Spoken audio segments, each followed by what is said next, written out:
My son-in-law sold my wedding ring to pay off his debt. He had no idea what I would do next, but the moment I learned the truth, my entire world shifted. That ring was not just gold or diamonds. It was the circle of love my wife and I shared for 40 years, the promise we made on the day we stood in front of God and everyone we loved. It was the last physical memory I had of her, a piece of her I could hold when nights were too quiet, when her voice was only an echo in my dreams. And he took it. Not by mistake, not in desperation for food or survival, but to pay off dirty gambling debts he had no business making in the first place. Do you understand the weight of that betrayal? It was as though he spat on my wife's grave and smiled while doing it. Don't forget to subscribe to the channel and comment where you're watching from. I remember the moment I discovered it. I had opened the small velvet box where the ring always rested when I was too afraid to wear it on my finger for fear of losing it. That box sat in my drawer like a heartbeat. When I lifted the lid and found it empty, a coldness spread through me. My hands shook, my vision blurred, and I asked myself over and over if I had moved it, if perhaps my aging memory was playing cruel tricks. But no, deep down, I already knew. There was only one person who had both the gall and the access to take it. When I confronted him, he did not even flinch. He leaned back on my daughter's couch, his arms stretched arrogantly across the cushions, and smirked. "It's just a ring," he said, as though those words were enough to erase my lifetime of memories, as though the value of love, sacrifice, and devotion could be measured by the weight of gold. His voice was dripping with entitlement, and in that instant, I saw him for what he truly was. Not a husband to my daughter, not a man deserving of respect, just a leech feeding off everything I had built, everything my wife and I had sacrificed. I felt my chest tighten, not from age or weakness, but from fury. How many times had I helped them, paid their bills when they were drowning, fixed their house when they could not afford repairs, handed over money with a smile and a prayer that they would get back on their feet? I had believed in family, in giving, in patience, but what had it earned me? My generosity had not been gratitude to them. It had been fuel, a bottomless well they could draw from, laughing behind my back at how easy I was to use. That day, with the echo of his dismissive words ringing in my ears, I knew something inside me had snapped. They had mistaken my patience for weakness, my kindness for stupidity. They had forgotten that the man they thought could be exploited was the same man who had built everything they enjoyed with his own two hands. And now, with my wife's memory desecrated, I promised myself something I had never promised before. They would regret this. Every word, every sneer, every ounce of greed. They thought they had taken a ring, but what they really took was the last of my silence. And that, I swore, would cost them everything. When I opened that drawer and saw the empty velvet box, a silence heavier than any thunderclap filled the room, a silence that pressed against my chest and left me gasping. My fingers trembled as I touched the hollow space where the ring should have been, my heart pounding with a rhythm that felt foreign, almost violent. For a moment I could not move, could not think, only stare at that void as if the force of my will could make the ring reappear, as if wishing hard enough might turn back time and place it safely where it belonged. My mind played cruel tricks on me, whispering that maybe I had misplaced it, maybe I had moved it in one of those restless nights when sleep refused me and I found myself wandering through old memories, clutching at keepsakes to remind me of her. But I knew the truth. I had never once allowed that ring to leave its place because it was more than jewelry, it was her. It was the echo of her laughter in our kitchen, the warmth of her hand in mine on winter walks, the symbol of promises that death itself had not erased. That ring was not just an object. It was the vessel of my love, my devotion, my grief, and my endurance. To see it gone was to feel like someone had reached into my chest and stolen the last living piece of my wife. The disbelief was suffocating. Every corner of the room seemed to tilt and close in around me, and my breath came shallow, sharp, as I staggered back against the dresser. I whispered her name, as if she might answer, as if she might reassure me that I was mistaken. But the silence was louder than ever. In that moment, betrayal coursed through me like ice water.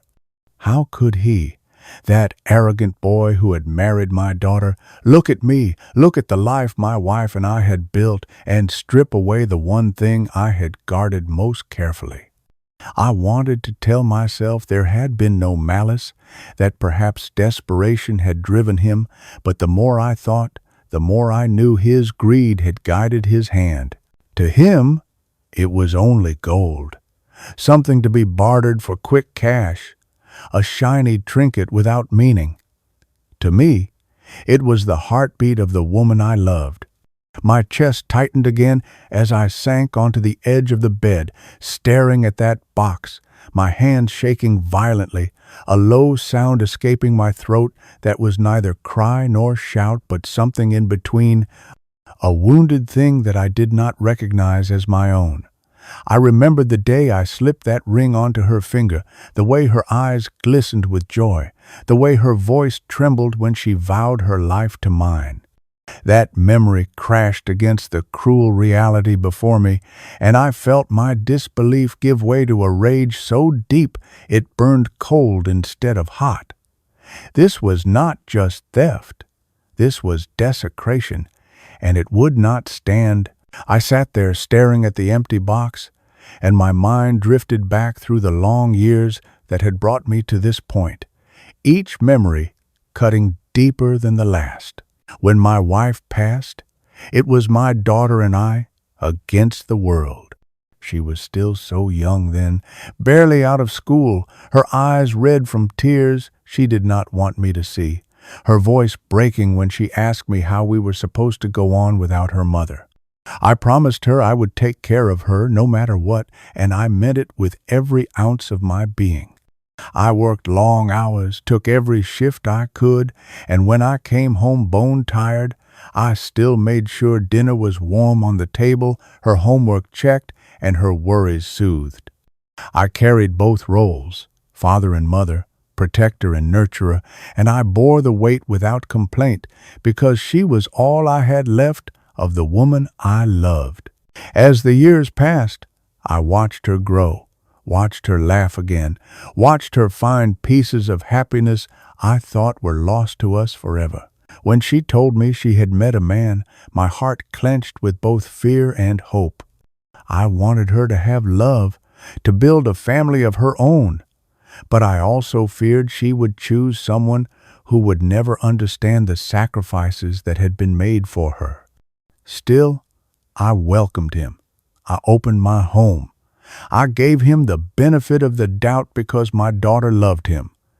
When they decided to marry, who do you think paid for most of the wedding? I did. With the money I had quietly saved over years, money I could have kept for my old age, but instead spent gladly to see her smile. When they struggled to afford a home, I stepped in again. I handed over a large portion of my savings, helping them secure a mortgage, telling myself it was an investment in her happiness.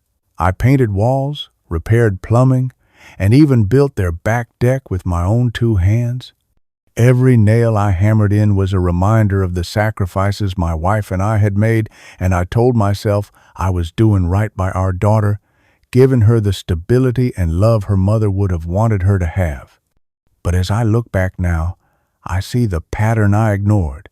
I see the way he always expected, the way he let me do the heavy lifting while basking in the comfort of what was provided. I see how my daughter, blinded by love or perhaps trapped by fear, never spoke against him, never questioned the way he took without gratitude. And I see myself, year after year, pouring out everything I had in the name of family, believing that love and sacrifice would one day be honored, only to discover that to him it meant nothing. All those years of sweat and devotion had built the very platform from which he dared to betray me.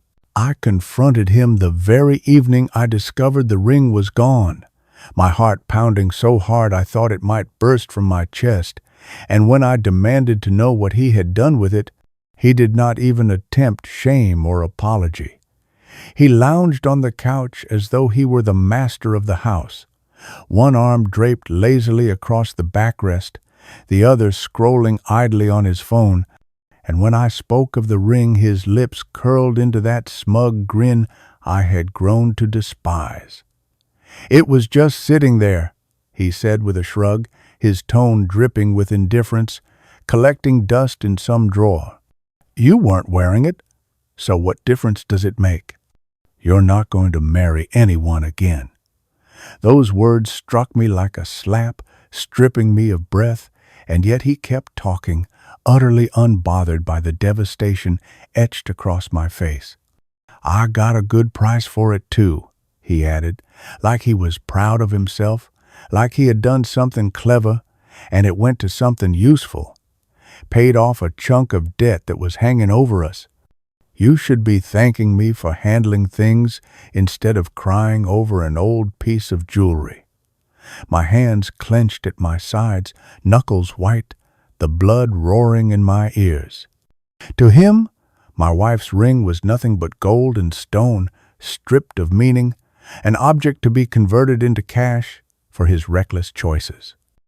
He looked at me like I was foolish for caring, like love and memory and devotion were outdated concepts, relics as meaningless as the ring he had pawned.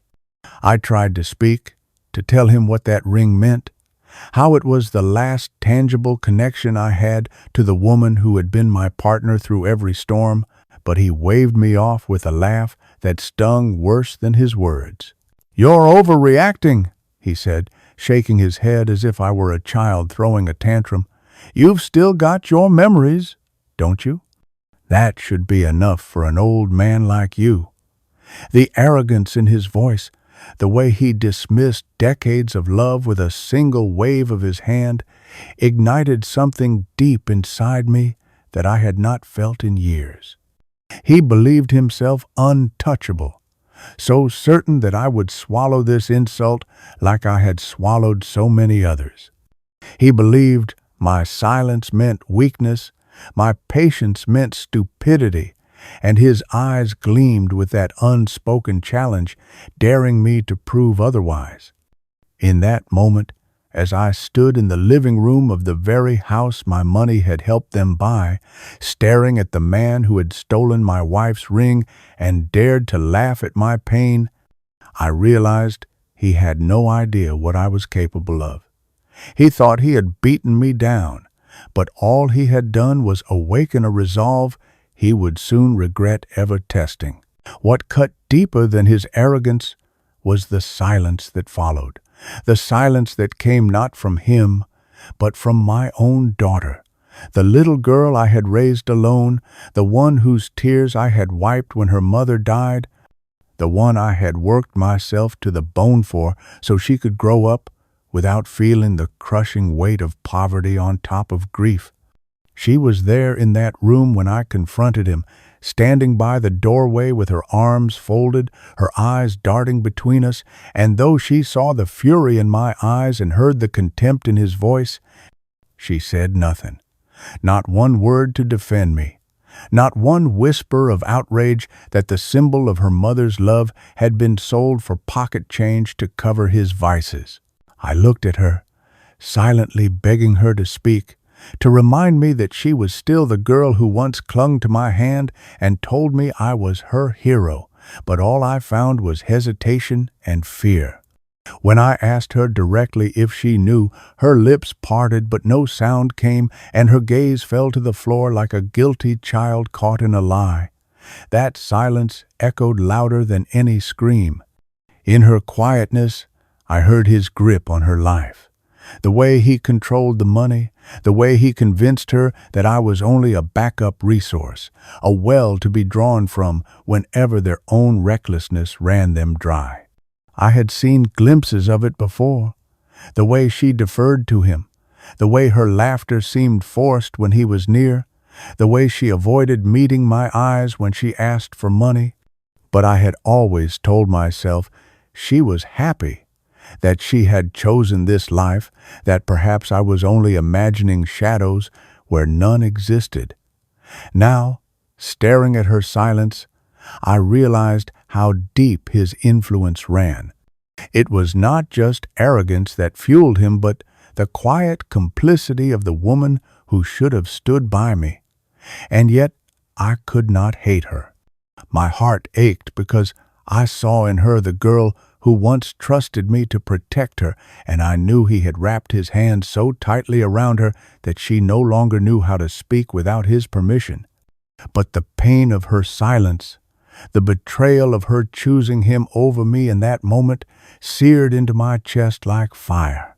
My wife's ring was gone, my daughter's voice was gone, and all that remained was me standing alone in a house I had helped pay for, staring at the wreckage of everything I had built. He smirked while she stayed silent, and in that unbearable moment I swore to myself that one day he would regret teaching her to choose silence over truth.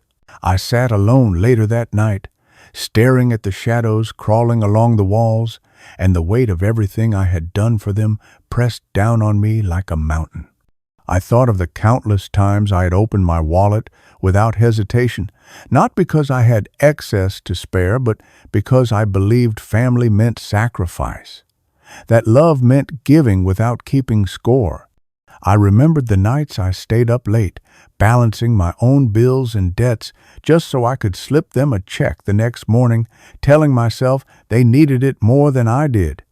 I thought of the weekends I spent repairing their leaking pipes, fixing their broken fences, patching up their roof, sweat pouring down my back as he lounged with a beer in his hand, bragging about how his friends envied the house he owned, a house he never would have had without my blood and labor.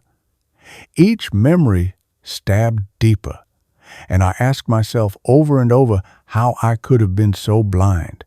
Had I mistaken exploitation for gratitude? Had I confused manipulation with love? They had smiled at me, thanked me with hollow words, but beneath it all I see now that they viewed me as nothing more than a resource, a safety net to catch them whenever their own foolishness led them to the edge. I had convinced myself I was helping my daughter build a stable life, but in truth I had been laying bricks for the prison he kept her in, tightening his hold with every sacrifice I made. And what did it earn me? My wife's wedding ring, the most sacred symbol of our love, pawned away like trash to feed his addictions. My daughter's silence, the one voice I thought would never fail me, buried under fear and manipulation. My own dignity, eroded piece by piece until he believed he could spit on my memories and laugh in my face without consequence. Sitting there in the dim light, I felt the years of sacrifice turn sour in my mouth, tasted the bitterness of realizing I had been nothing more than their servant. I thought of my wife, of the promise I made to her as she lay fading in that hospital bed, that I would protect our daughter, that I would ensure she never felt abandoned. Had I failed her? Or had I simply mistaken coddling for protection and in doing so handed our daughter to a man who would strip away her strength? My chest ached with more than grief. It ached with betrayal, not only by him but by the blindness I had chosen to live with. I saw it all clearly now. They had not exploited me once or twice.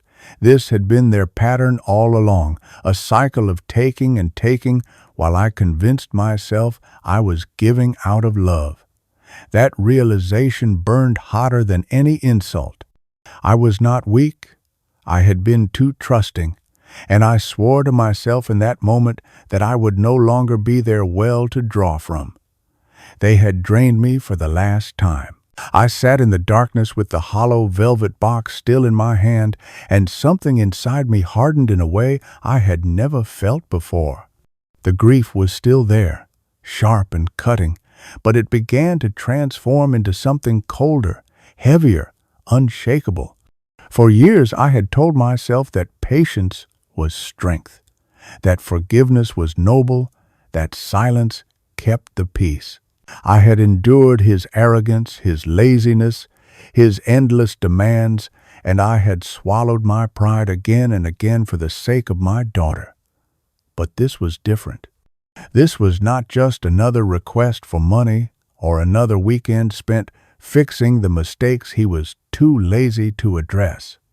This was the desecration of the one thing in my life that was beyond negotiation, the last link to the woman who had given me everything.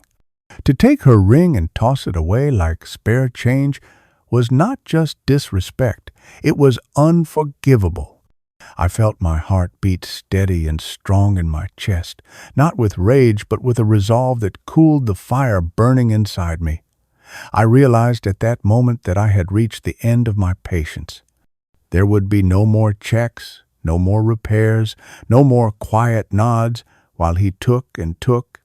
The man who had sat smirking in my living room believed he had power over me, believed he could strip me of dignity and memory alike without consequence. He thought my silence meant weakness, but he was wrong. My silence had only been the armor I wore to keep peace, but now that armor was shattered, and what stood beneath it was a man who had lost everything he cherished and who had nothing left to lose. That makes a man dangerous. My emotional pain settled into a cold determination, each thought sharpening into a plan before I even realized I was thinking it. He had crossed a line that could never be uncrossed, and in doing so, he had awakened something he would come to fear. I looked around my house, at the walls I had built with my own hands, at the photographs of my wife and daughter smiling from years when life was simpler, and I whispered a vow into the silence: he would pay for this. Not with fists or shouting, because that would be too easy, too forgettable. No, I would strike him where it would hurt the most, in the comfort he thought was guaranteed, in the security he believed he had built on my back. He would learn that every step of his life had been paved by me, and he would watch those stones crumble one by one until he had nothing. My wife's memory demanded justice, and my heart demanded retribution. For the first time in years, I felt clarity, and it was as sharp and unforgiving as a blade. The breaking point had come, and from this moment on, nothing would ever be the same.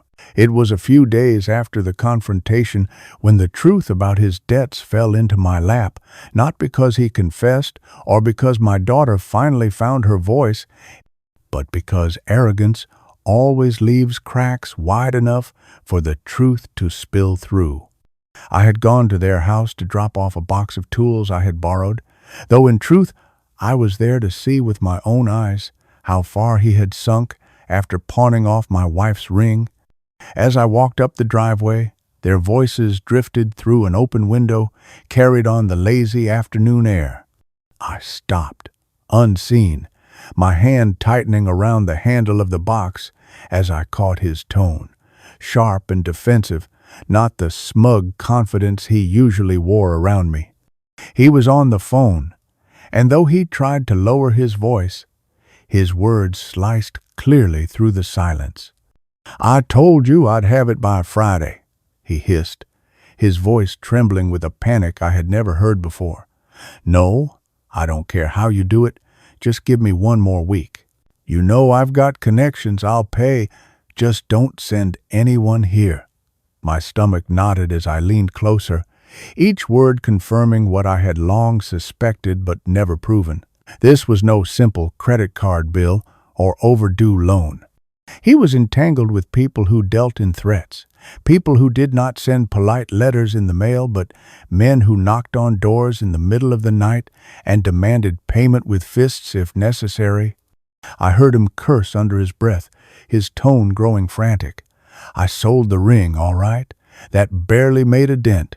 I'm working on something bigger, but you've got to give me time. If she finds out, it'll be hell, and if her old man finds out, well, he's too stupid to notice anyway." My chest tightened at those words, the insult rolling off his tongue so casually, as though I were nothing but an old fool to be bled dry. I stood there, the weight of realization pressing down harder than the box of tools in my hand. This was not just carelessness. This was danger creeping into my daughter's life, danger he had invited through greed and arrogance. He had sold my wife's ring, yes, but that had only been a drop in the ocean of debt he had amassed. And now I understood why his arrogance seemed forced, why he lounged and smirked even when the walls were closing in.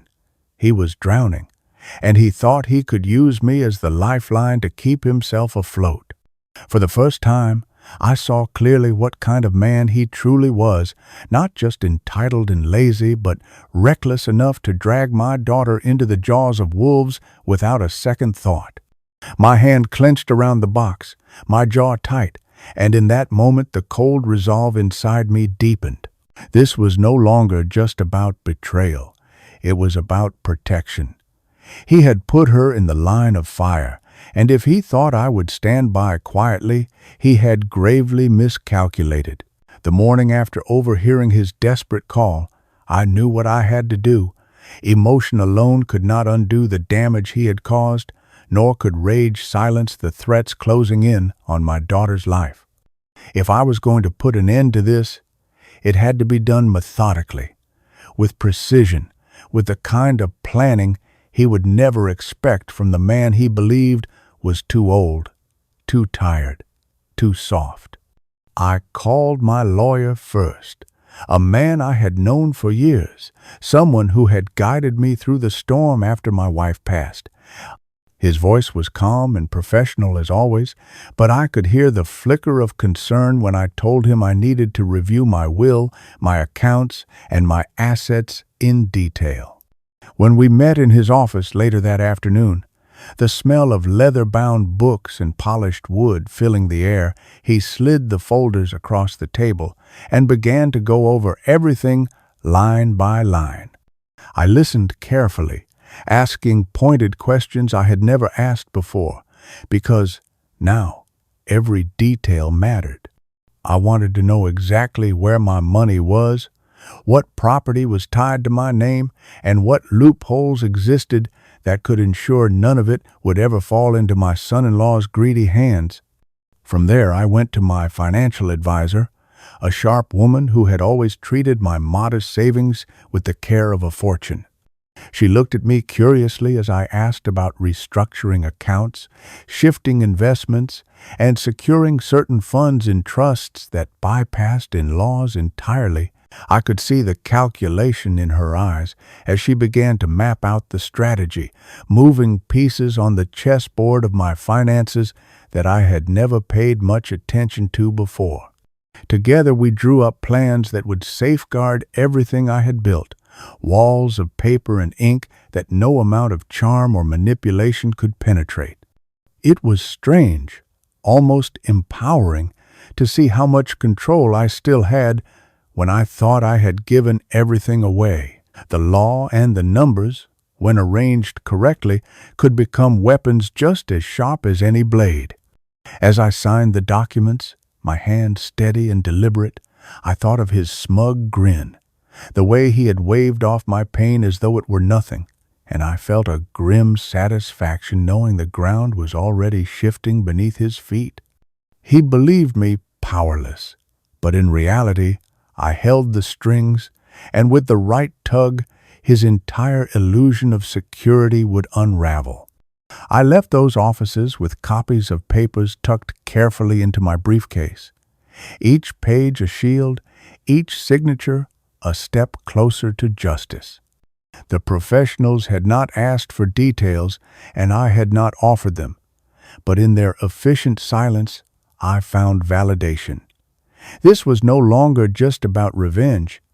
It was about reclaiming my dignity, about protecting my daughter, and about ensuring that the man who sold my wife's memory for scraps would one day find himself stripped of everything he valued. That evening I spread the folders across my dining room table, the weight of years condensed into paper and ink, each document a reminder of sacrifices made and responsibilities carried. My lawyer and financial advisor had been thorough, and as I leafed through the wills, the trusts, the property deeds, I began to see clearly what I still possessed. For so long I had believed myself drained, convinced that every penny had been funneled into propping up their lives, but here, in black and white, lay the truth. I still held more than he ever imagined. The house I lived in, fully paid off, stood in my name alone, an asset he could never touch. The land I had inherited from my father, modest though it seemed, carried value that only grew with time, and it, too, was secure. The accounts I had structured long ago, the life insurance policies I had left untouched, even the pension quietly accruing each month, all together, they painted a picture of stability that my son-in-law would never have credited to me. He thought me a foolish old man who handed out scraps to keep peace, but in truth, I had been more careful than he realized, and those quiet reserves now gleamed like weapons waiting to be drawn. I read through my will, the familiar ache surfacing as I saw my wife's name still etched in old clauses, and then my daughter's name appearing as beneficiary. But I paused, the pen in my hand, as I thought of her silence, of the way she had lowered her eyes rather than defend me. My heart broke all over again, but I knew this was the moment to act, to protect her even from herself. I adjusted provisions, tightening language so that nothing would ever flow through him, ensuring that if anything happened to me, my daughter would be secure while he would be left with nothing but the emptiness he deserved. The property deeds, stamped and notarized, felt heavier in my hands than any weapon.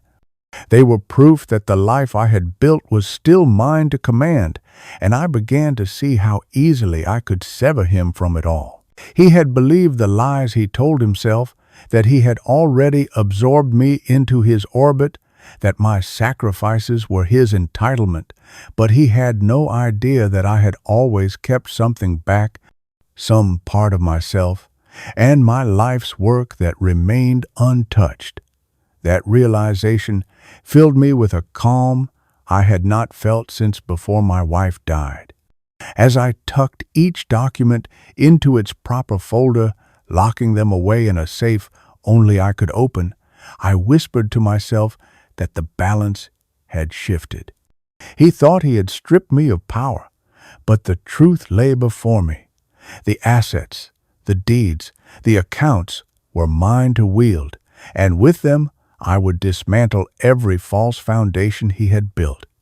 He had stolen my wife's ring, but he would never steal my resolve, and soon enough he would learn just how wrong he had been to underestimate me. I spent the next several weeks in deliberate silence, my every move measured, my every decision cloaked in discretion. On the surface, nothing had changed. I still visited my daughter, still nodded politely when he smirked and spoke as though he were king of the castle, but behind closed doors I was shifting the very ground beneath his feet. I began with the accounts, moving funds into trusts that named my daughter directly but locked her husband out completely. The lawyer and advisor worked with clinical precision, structuring everything so that not a dime could ever fall into his grasp. no matter how charming or manipulative he tried to be. I thought of my daughter often as I signed those documents, her silence replaying in my mind like a wound that refused to close. But beneath that silence, I knew she was still my little girl. She was tangled in his web, but one day she would need protection, and I would not fail her again. My pen carved out the safeguards she could not make for herself. Even if she resented me now, even if she never understood, until the day came when she saw him for what he was. I restructured the life insurance policies, adjusted beneficiaries, and shifted certain investments into accounts she alone could access, though not immediately. Everything required careful planning, layers of security, legal knots too tight for him to untangle. At the same time, I pulled back from the support I had once given so freely. No more checks slipped into their hands, no more offers to cover bills just this once. When he hinted at money during casual conversations, I smiled faintly and said nothing, letting the silence hang until he grew uncomfortable. I could see the irritation flicker across his face, the suspicion beginning to grow, and that only strengthened my resolve. I also began cataloging everything I had done for them. Receipts, transfers, repairs I had funded out of my own pocket, turning what had once been gestures of love into evidence of how far I had gone and how little they had appreciated it. Every note I wrote, every file I stored in my drawer was a piece of the net I would one day tighten around him. He had no idea how vulnerable he truly was, how every foundation of his life rested on the generosity he mocked. It felt strange, almost exhilarating, to plan like this, to move like a man who still had power in his hands after believing for so long that it was gone. I was no longer the father, quietly absorbing every insult. I was the architect of his undoing, and every discreet transfer, every amendment to a document, every locked account was another brick in the wall closing around him. I moved carefully, knowing patience was my greatest weapon, because while he wallowed in arrogance, I was building a future where he would find himself cut off, isolated, stripped of the wealth and comfort he thought was rightfully his. For the first time in years, I felt not like a victim but like a man sharpening his blade in silence, waiting for the perfect moment to strike. That night, after another day of shifting papers and signatures that would go unnoticed by the arrogant fool who thought he had beaten me, I found myself standing at the door of the room I had not entered in months. My wife's room, the space I had preserved like a shrine to her memory, stood still and silent as I turned the knob and stepped inside.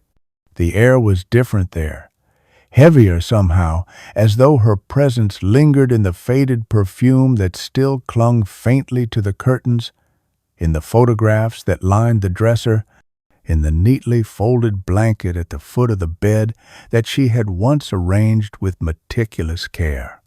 I sat down on the edge of the mattress, the springs creaking softly under my weight, and let my hand run across the quilt, feeling the years collapse into a single moment.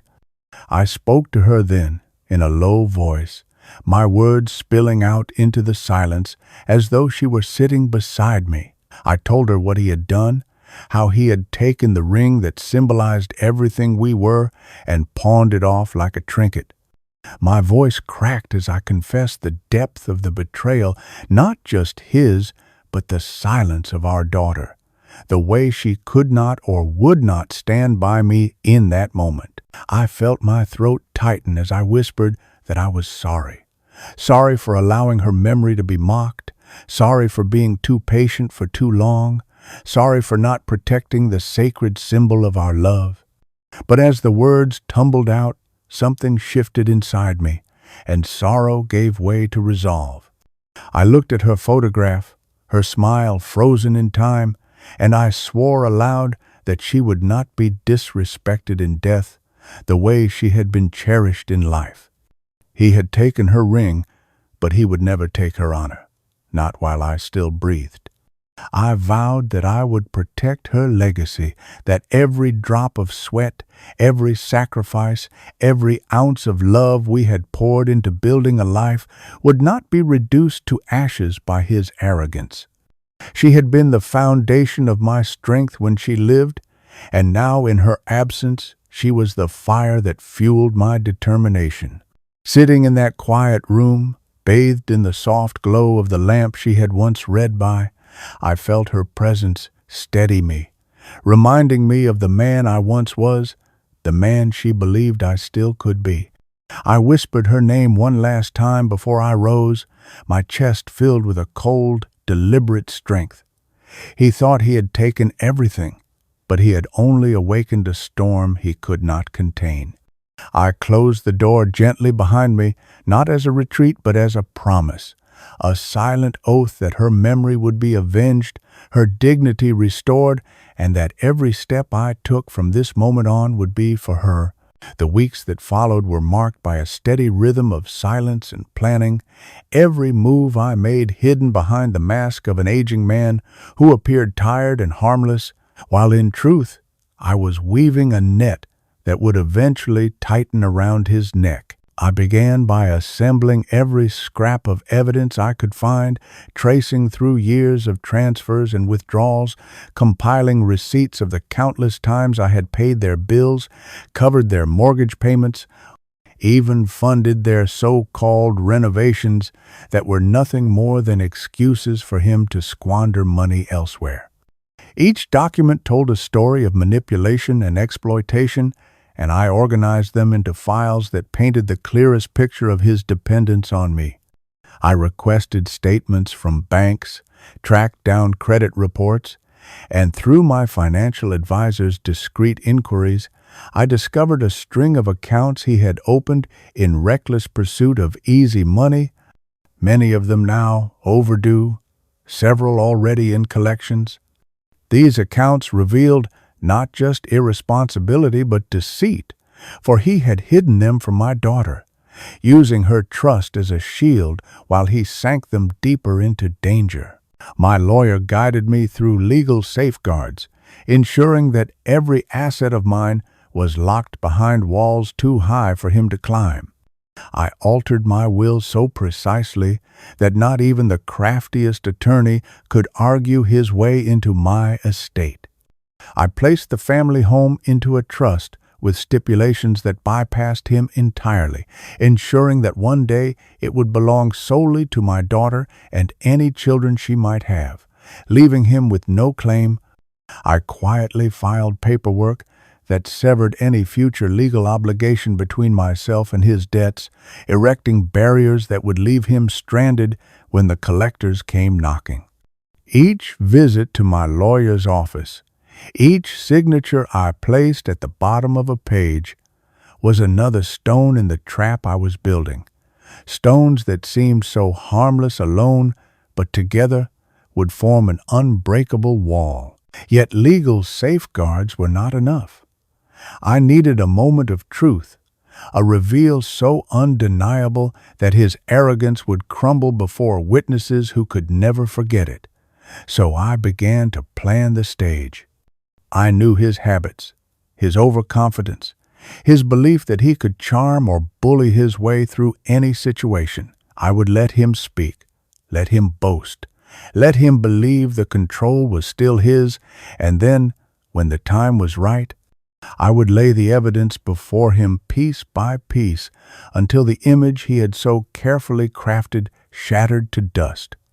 The thought of it filled me with grim satisfaction, not because I relished cruelty, but because I knew justice often required a mirror, and I intended to hold that mirror steady until he could no longer look away. I could already see the gathering in my mind, the papers spread across the table, his face draining of color as truth stripped him bare. It would not be quick, and it would not be merciful, but it would be final. My wife's honor demanded nothing less, and my own dignity, long buried under years of silence, would finally rise. I watched him grow bolder in the weeks that followed, mistaking my silence for surrender, mistaking my distance for defeat. He strutted around my daughter's home like a king in his castle, puffing his chest and bragging to anyone who would listen about how he had everything under control. I heard him one evening as he poured himself a drink, laughing with one of his friends over the phone, his voice carrying easily through the walls as I sat in the kitchen pretending to read the paper. "The old man's harmless," he scoffed, his tone dripping with arrogance. "Always has been. He can't say no to her, never could, and as long as she's on my side, he'll keep paying up. He's too soft to cut us off, too guilty to watch us struggle. Hell, I've practically got him trained." His friend chuckled through the speaker, and he went on, his voice growing louder with alcohol and pride. "Besides, she doesn't dare cross me. She knows I handle things. If he ever tried to step out of line, she'd shut him down before he even opened his mouth. I've got this family wrapped around my finger, and soon enough I'll get more out of him. He doesn't even realize what I'm working on yet." I sat there, my hands tightening around the edges of the newspaper, the words blurring as his voice filled the house. Each arrogant laugh was another nail in his coffin, though he didn't know it. He believed himself invincible, convinced that manipulation and intimidation were strength. He thought my daughter's silence was loyalty, when in truth it was fear, and he mistook fear for respect. He had no idea that the ground beneath him had already shifted, that the lifeline he thought endless was already severed. My accounts were locked, my assets secured, my will rewritten, but he continued to gloat, blind to the quiet storm building around him. Later that night at dinner, he leaned back in his chair, swirling his glass as though he were a man of wealth and means, and announced with smug certainty that things were finally turning around. "Got a few ideas cooking," he told my daughter, giving her a wink that made her smile nervously. "We'll be fine. I always land on my feet. Your father worries too much, but he'll come around. He always does. He's predictable." I met his gaze then, steady and calm, and he smirked at me as if daring me to contradict him, certain that I would swallow the words like I always had. I only nodded slowly, letting him bask in his illusion, letting him believe his control was absolute. Because the deeper he sank into his own arrogance, the sweeter his fall would be when the time came. He was blind to the walls closing in, blind to the noose tightening, and in that blindness he revealed just how certain he was of his victory. That false confidence would be his undoing, and I savored the knowledge that soon, very soon, he would see just how wrong he had been. It was my daughter who began to sense it first, though she could not quite put her finger on what was happening. She noticed the way I had grown quieter, not in the defeated way I once had been, but in a deliberate, measured silence that carried weight. When she spoke to me, I listened carefully, answered gently, but I no longer offered the same reassurances I always had.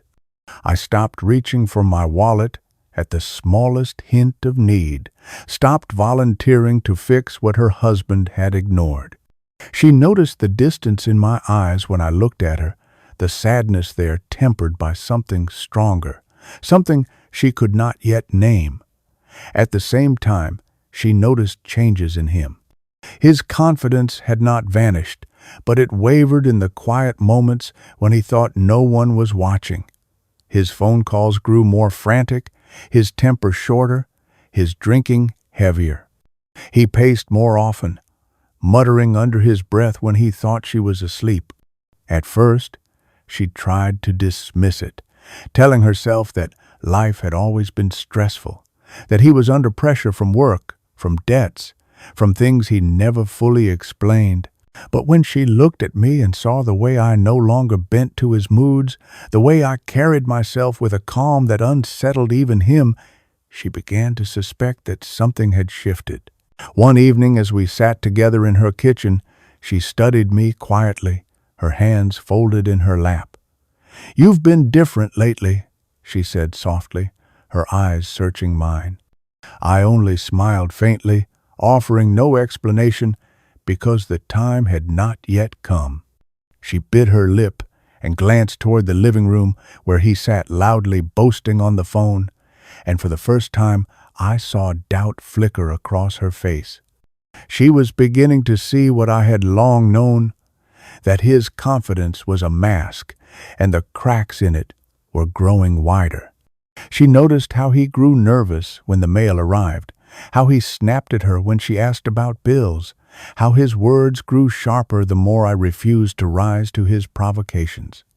She noticed how I had begun spending time at my lawyer's office, how I carried folders with me and kept them close. She noticed that when he bragged about his so-called victories, my silence was no longer born of submission, but of something colder, something waiting. The tension in that house became a living thing, threading itself through every interaction, every meal, every quiet glance. She loved him still, or perhaps she clung to the idea of loving him, but love could not disguise the unease building in her chest. She could not say it aloud, not yet, but I could see it in her eyes. She was beginning to realize her husband was not the protector he pretended to be. And though she did not know what I was planning, though she could not yet understand the distance in my eyes, I saw the first cracks forming in the wall of silence that had once kept her bound to him. Soon she would see everything. Soon the truth would break through the illusions, and she would understand why her father had grown so distant and why her husband had begun to unravel. I chose the evening carefully, waiting until the tension in that house had become so thick it could be cut with a knife, waiting until his arrogance was at its peak and my daughter's doubts had begun to fester into questions she dared not yet ask. I called them both into the dining room, my voice calm, steady, carrying none of the anger that had once betrayed me. He sauntered in with that same smirk plastered across his face, a glass of whiskey in his hand, while my daughter followed quietly, her eyes already filled with unease.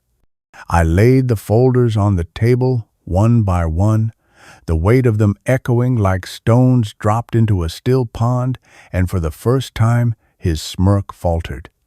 "What's all this?" he asked, trying to sound dismissive, but his voice caught on the edge of something sharp.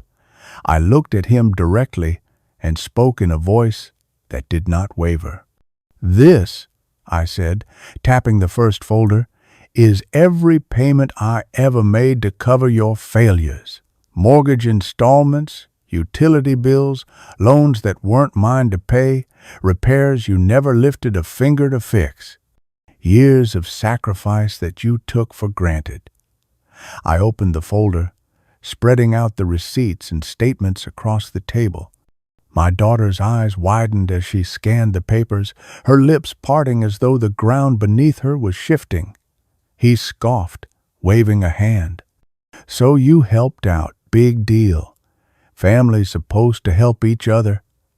His arrogance cracked slightly, the edge of his voice sharper than before. I laid down the second folder, thicker than the first. "And this," I continued, my tone still calm, "is proof of your debts.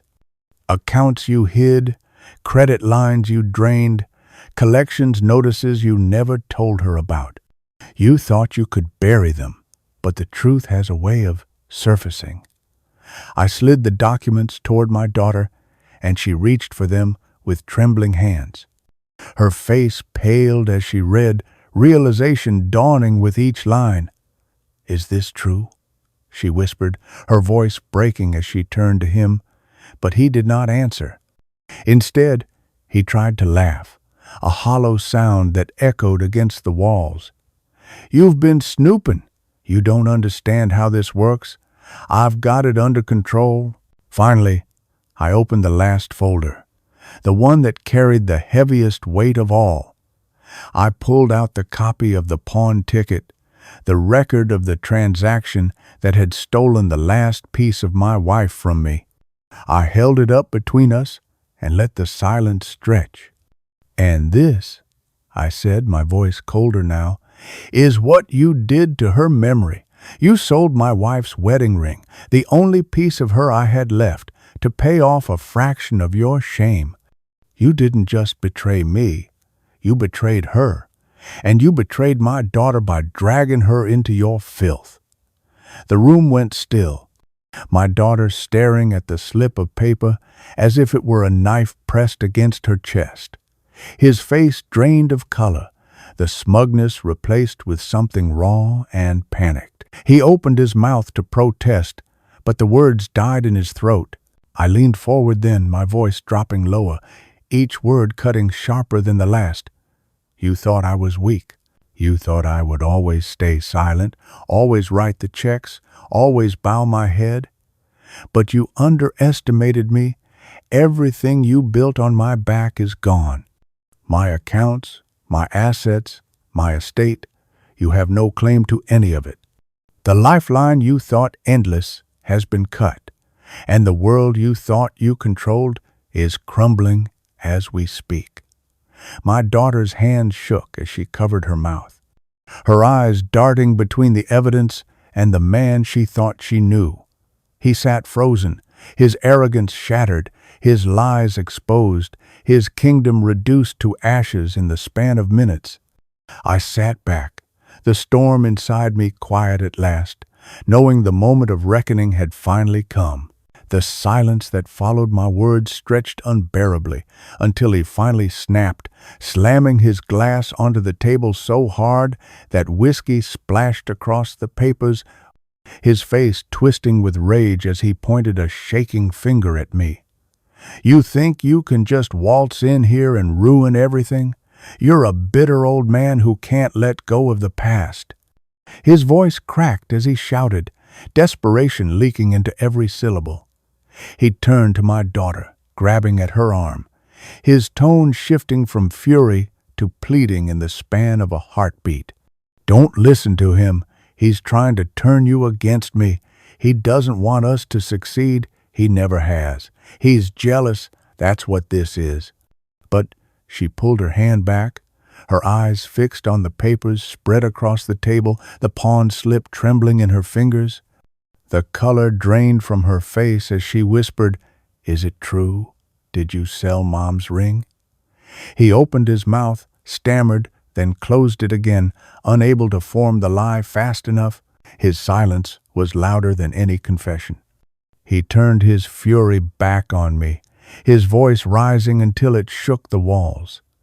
"You can't do this. You don't control me. You don't control her. I'm the man of this house, not you." He pounded his fist on the table, scattering the evidence across the wood, but every blow only made him look smaller, more pitiful, like a child throwing a tantrum. I remained seated, calm, watching him unravel, every frantic word another crack in his mask. He tried to bluster about business deals, about money coming in, about promises of control, but the documents lying between us told a different story. His debts were undeniable, his fraud documented, his betrayal stamped and dated. I slid one final sheet across the table, my voice steady as I spoke. "These have already been filed with my lawyer. Every asset is protected. Every debt is documented. You are cornered. And when the collectors come, they will find you with nothing to offer but excuses." His face twisted, the panic now impossible to disguise. He grabbed at the papers, trying to crumple them, shouting that none of it mattered, that I couldn't take his life away, but my daughter's voice, trembling but resolute, cut through his rant. "You already did that yourself." Her words silenced him more effectively than anything I could have said. He turned to her, eyes wide, betrayal written across his features as though he were the victim, but she could no longer look at him without seeing the truth. For the first time since I had known him, he looked small. Not arrogant, not invincible, but exposed and humiliated, his confidence stripped away by the weight of undeniable evidence. His shoulders sagged, his eyes darting wildly as though searching for an escape, but there was none. Every path was blocked, every lie dismantled, every defense shattered. He had spent years building a life on sand, and now the tide had come to wash it all away. He slumped back into his chair, silent at last, the fury in his eyes replaced by the hollow look of a man who finally understood that his game was over. My daughter sat frozen at the table, the papers still spread before her like shards of glass, reflecting every lie she had ever been told. Her hands trembled as she clutched the pawn slip, the proof of what he had done, the proof that the one relic of her mother's love had been reduced to a bargaining chip for his debts. Her eyes brimmed with tears, wide and searching, darting between me and the man she had promised her life to. "Tell me it isn't true," she whispered, her voice breaking, but he offered no words, only sat slumped in his chair, with his face twisted in a mixture of rage and shame. The silence was answer enough, and it crushed her more than any confession could have. She pressed her hands to her mouth as sobs tore from her chest, the sound raw and unrestrained, the kind of grief I had not heard from her since the day we buried her mother. "All this time," she choked out, her shoulders shaking, "I thought you were protecting me, that you were building something for us. And you dragged me into this. You lied to me. You sold her ring." She collapsed forward, her forehead against her hands, tears spilling onto the documents that spelled out the ruin of the man she had trusted. He reached for her then, muttering something about love, about how he did it all for them, but she recoiled violently, her voice sharp through the sobs. "Don't touch me. You used me. You used him. You've used everyone." Her eyes finally met mine, and the weight of her guilt poured out through them, guilt for her silence, for the way she had allowed his voice to drown out her own, for the moments when she had stood beside him against me. "Dad," she whispered, her voice broken, "you were right. I didn't want to see it. I couldn't. But you were right about him all along." The words hit me like both a knife and a balm, cutting deep with sorrow but soothing with the truth at last spoken aloud.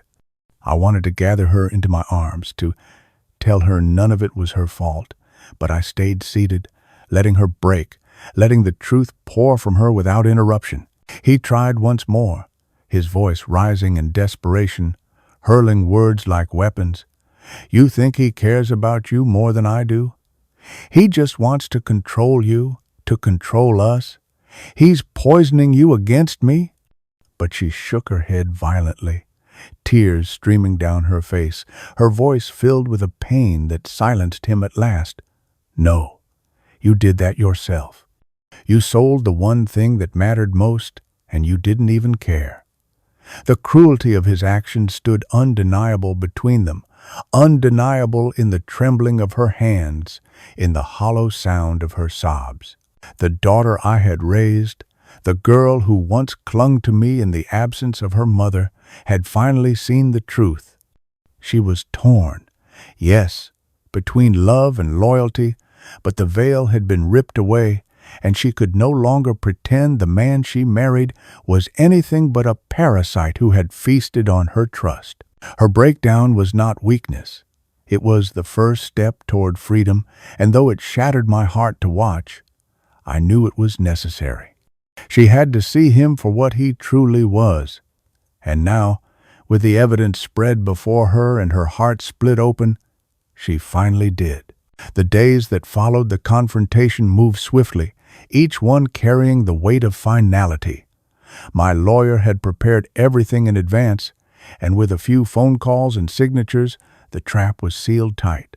The son-in-law discovered quickly that the lifelines he had depended on for so long were gone. The accounts he believed he could access were locked. The assets he thought he could eventually inherit had been shifted into trusts that bypassed him completely, and the debts he had tried so desperately to hide were now laid bare before collectors who wasted no time circling their prey. Letters arrived, calls poured in, and the smirk that had once been permanently etched on his face gave way to hollow eyes and a jaw clenched in fear. He tried to bluster, to insist that it was all temporary, that he had opportunities coming. But even my daughter could hear the hollow ring of his promises. The facade had crumbled, and in its place stood only a man cornered by his own greed. Meanwhile, I ensured that my daughter was shielded from the fallout. The trusts I had established secured her future, funds earmarked in her name and hers alone, untouchable by the man who had nearly dragged her into ruin. The house that once felt like a trap became a safety net, safeguarded through legal means so that even if he tried to sell it out from under her, he would find himself powerless. She wept when I explained it to her, not out of shame this time, but out of gratitude, her voice breaking as she told me she did not deserve the protection after all the ways she had stayed silent. I told her the truth. She was my daughter, and no silence could ever erase the love her mother and I had poured into her.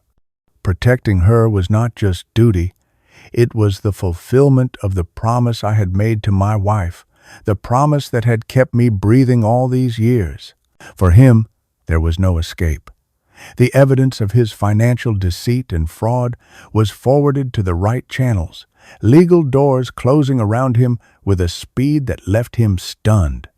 The creditors who once tolerated his excuses no longer listened, not when they had documentation in their hands. He stood before my daughter and tried one last desperate plea, claiming he was being sabotaged, that I had engineered his downfall. I met his eyes then, calm and unflinching, and told him the truth. I hadn't ruined him, he had done it himself. I had only ensured he could no longer drag us down with him. His rage sputtered into silence, and when he finally realized there was nothing left for him to take, he walked out the door, stripped of the illusion of control he had clung to for years. Vindication washed over me not as triumph, but as peace. I had not raised my hand, I had not shouted, I had simply revealed the truth and protected what mattered. He was finished, financially ruined, legally cornered, and most importantly, permanently cut off from the family he had leached from for far too long. My daughter was safe at last, her future secure, and as I stood in the quiet of my home, I felt the first true breath of relief I had taken in years. Justice had been done. The house was quiet again, the kind of quiet that once haunted me after my wife passed, but this time it carried a different weight. I walked into her room and sat on the edge of the bed, my hands resting on the quilt she had sewn so many years ago, and I let the stillness settle around me.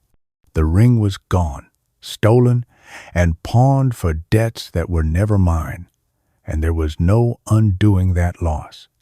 I would never hold it again, never feel its familiar weight against my skin, never trace the circle of love it represented. For a long time that truth might have broken me, but as I sat there I realized something had shifted. The ring was only a symbol, precious because of what it represented, but the love it carried had not been sold, had not been stolen, had not been lost. That love still lived in me and in the strength I had finally found to protect what we built. He had tried to turn my silence into weakness, to twist my generosity into servitude, but in the end, it was my resolve that endured. I had shielded our daughter, secured her future, and stripped him of the power he thought he held over us. The ring may have been reduced to cash in the hands of a pawnbroker, but its true value had been reborn in the justice that followed. My wife's memory was not desecrated because I had refused to let it end with his cruelty. I had honored her not with gold but with action, not with jewels but with resolve. I thought of her smile, the way she used to look at me with pride when I fixed something with my hands, when I stayed strong during hard times, when I refused to give in to despair. I whispered to her in the quiet, telling her I had finally stood tall again, that I had finally defended her legacy the way she deserved. My voice did not tremble this time, because I knew she would have been proud. Justice had been served. He was gone, cut off, and ruined, and we were free of his shadow. My daughter's tears had given way to a fragile strength, and though the road ahead would not be easy, she would no longer walk it with chains around her ankles. And as for me, I had found something I thought I had lost forever: the will to fight, the clarity to act, the peace that comes when truth is no longer buried under silence. The ring is gone, yes, but the love it symbolized is eternal.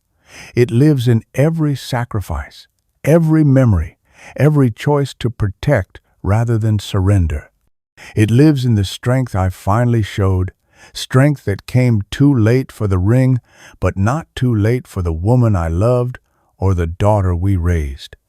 And as I rose from the bed, I felt lighter, as though for the first time in years the weight of grief had given way to peace. My wife's memory endures, not in gold, but in the man I chose to become.